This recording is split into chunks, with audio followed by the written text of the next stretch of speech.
Hello friends, welcome to my channel. अगर मैं कहूँ कि इस दुनिया में एक देश ऐसा भी है जहाँ हर एक इंसान करोड़पति है, तो आप क्या कहेंगे? अगर आप इंडिया या फिर किसी भी दूसरे डेवलपिंग नेशन से इस वीडियो को देख रहे हैं, तो शायद आपके लिए ये बात डाइजेस्ट कर पाना थोड़ा मुश्किल हो, but this is absolutely true. इस वीडियो में आज हम एक्सप्लोर करेंगे दुनिया की सबसे वेल्थिएस्ट कंट्री लग्जमबर्ग, जिसे आप करोड़पतियों का देश भी कह सकते हैं, और जानेंगे कि इस देश के करोड़पति लोगों की लाइफ स्टाइल कैसी है। सो चलिए वीडियो शुरू करते हुए with a brief introduction of Luxembourg.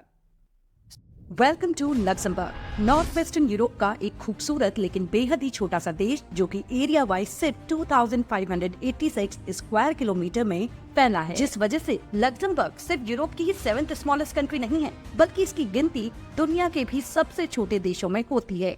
Luxembourg देश इतना छोटा है कि इस देश को कुछ ही घंटों में आप पूरा एक्सप्लोर कर सकते हैं। बट गौर करने वाली सबसे बड़ी बात यह है कि लग्जमबर्ग देश एरिया वाइज जितना छोटा है, यहाँ रहने वाले लोगों का बैंक बैलेंस उतना ही बड़ा है।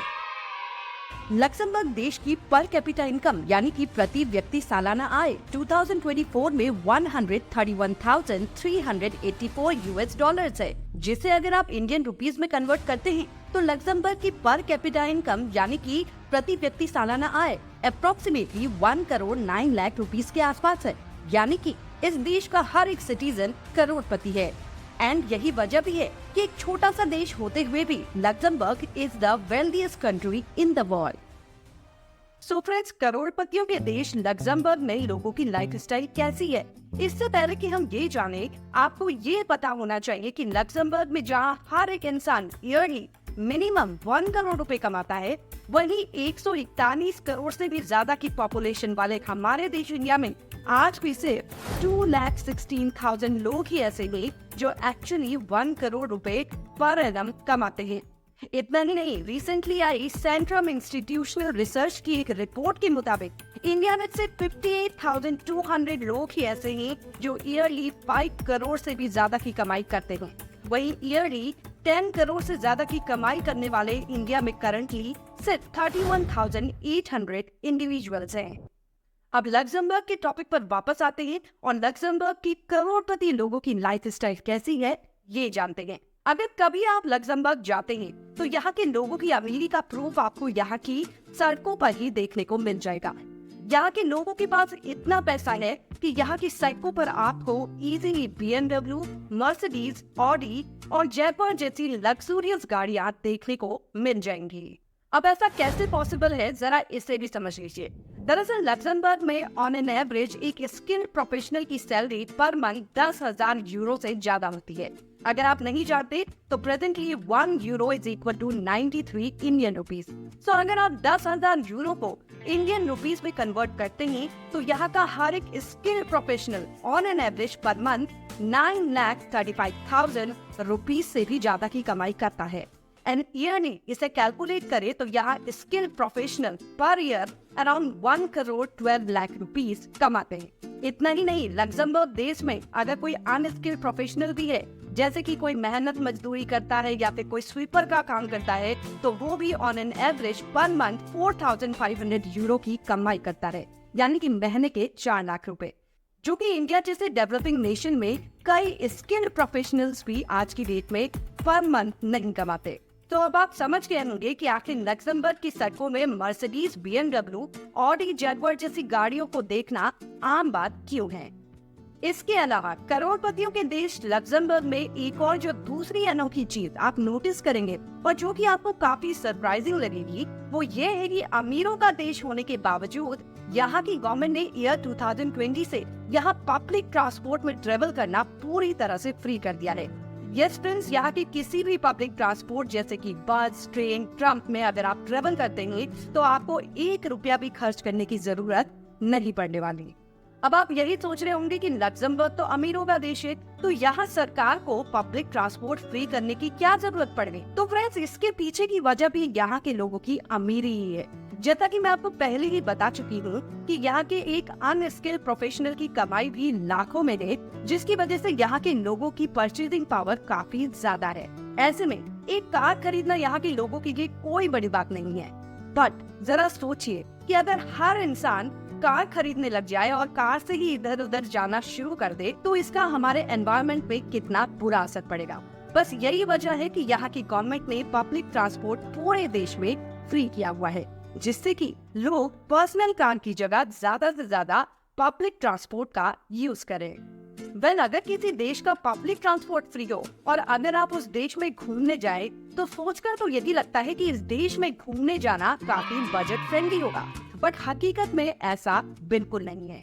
नो डाउट लग्जमबर्ग देश घूमने के लिए आपको पब्लिक ट्रांसपोर्ट की सर्विस पूरी तरह से फ्री मिल जाएगी, लेकिन यहाँ खाना पीना और रहना इतना महंगा है जिसके बारे में आप इमेजिन भी नहीं कर सकते। चलिए अगर मान भी ले कि आप पैसा बचाने के लिए लग्जमबर्ग में किसी होटल में ठहरने की बजाय किसी हॉस्टल में ठहरते हैं, बट आपको जानकर हैरानी होगी कि लग्जमबर्ग देश इतना महंगा है कि यहाँ एक दिन के लिए किसी हॉस्टल में ठहरने का किराया भी आपको मिनिमम 40 यूरो तक पड़ जाएगा, जो कि इंडियन रुपीस के हिसाब से 3700 रुपीस है। और वहीं अगर आप किसी होटल में ठहरते हैं तो यहाँ के एक सस्ते होटल में ठहरने का पर डे का किराया भी 100 से 200 यूरो है, यानी कि 9000 से 18000 रुपीस पर डे। अब इंडिया में तो 9000 से 18000 रुपीस खर्च करके आप किसी भी लग्जूरियस होटल में ठहर सकते हैं, बट यहाँ ऐसा पॉसिबल नहीं है। अब ये तो हो गई लग्जमबर्ग में किसी होटल या फिर हॉस्टल में एक दिन ठहरने की बात। अब जरा यहाँ के इंडियन रेस्टोरेंट में खाने की रेट लिस्ट भी देख लीजिए। इस मेन्यू में जो आप रेट देख रहे हैं जैसे कि 6, 7, 8 या फिर 16 यूरो, उसे आप इंडियन करेंसी में कन्वर्ट करेंगे तो चौंक जाएंगे। एग्जाम्पल के लिए इंडियन चाट का ये रेट ही देख लीजिए, 9 यूरो से कम की कोई चाट नहीं है, यानी कि अगर आप यहाँ एक प्लेट समोसा चाट भी लेते हैं तो आपको 800 रुपीस पर प्लेट से भी ज्यादा चुकाने पड़ेंगे। इसी तरह मेन कोर्स में अगर आप एक दाल तड़का ऑर्डर करते हैं तो भी वो आपको 13 यूरो यानी कि 1200 रुपए पर प्लेट पड़ जाएगी। इसके अलावा यहाँ एक बटर नान भी 3.5 यूरो का है, यानी कि 280 रुपए पर बटर नान। कुल मिलाकर अगर आप लग्जमबर्ग का टूर प्लान करना चाह रहे हैं तो अब आप अंदाजा लगा सकते हैं कि आपको कितना तगड़ा बैंक बैलेंस रखना पड़ेगा। फ्रेंड्स, वैसे तो अगर आप लग्जमबर्ग जाते हैं तो यहाँ नोटिस करने वाली और भी बहुत सारी चीजें हैं, जैसे कि यहाँ का यूनिक आर्किटेक्चर, यहाँ की सफाई व्यवस्था जो कि A1 है। यकीन मानिए यहाँ आपको कहीं भी सड़क में कूड़ा फैला हुआ नजर नहीं आएगा। बट क्योंकि अब वीडियो और भी लंबी हो चुकी है, इसलिए लास्ट ही मेन पॉइंट पर आते हैं कि आखिर एक छोटा सा देश होने के बावजूद लग्जमबर्ग दुनिया का सबसे अमीर देश कैसे बन गया। लग्जमबर्ग इतना अमीर देश कैसे बन गया, वैसे तो ये काफी डीप टॉपिक है, बट फिर भी अगर सिंपल वर्ड्स में इसे समझना है तो आपको वर्ल्ड मैप देखना होगा। वर्ल्ड मैप में आप देख सकते हैं कि लग्जमबर्ग बीच में है और इसके चारों तरफ दुनिया की टॉप पावरफुल कंट्रीज है, जैसे कि Germany, Belgium, France, Italy, Switzerland. यहाँ से लोग लग्जमबर्ग ट्रेड करने के लिए आते हैं। लग्जमबर्ग एक बिजनेस हब है, यहाँ काफी लो कॉर्पोरेट रेट लगता है, स्टेबल वर्कफोर्स है, जिसकी वजह से आसपास की कंट्रीज के लोग यहाँ बैंकिंग या फिर किसी भी मैन्युफैक्चरिंग सेक्टर में इन्वेस्ट करना प्रेफर करते हैं। मोरओवर यहाँ की जनरल पब्लिक के लिए टैक्सेशन पॉलिसी भी काफी ज्यादा फ्लेक्सिबल है। यहाँ सिर्फ उन्हीं सिटीजन्स को टैक्स पे करना पड़ता है जिनकी एनुअल इनकम 2 लाख यूरोज या फिर उससे ज्यादा है। In Indian rupees 2 lakh euros का मतलब 2 करोड़ रुपए होता है, यानी कि यहाँ से वही लोग टैक्स स्लैब के दायरे में आते हैं जिनकी ईयरली इनकम 2 करोड़ या फिर उससे भी ज्यादा है। So friends, this was all about world's wealthiest country, Luxembourg. I hope कि आपको ये वीडियो इंटरेस्टिंग और इन्फॉर्मेटिव लगी होगी। If yes, then please like the video and share with your family and friends. साथ ही इसी तरह की और इंटरेस्टिंग वीडियोस देखने के लिए मेरे चैनल को सब्सक्राइब करना बिल्कुल मत भूलिएगा। जल्दी ही मिलते हैं ऐसी ही इंटरेस्टिंग और इन्फॉर्मेटिव वीडियो के साथ। तब तक के लिए take care and bye bye.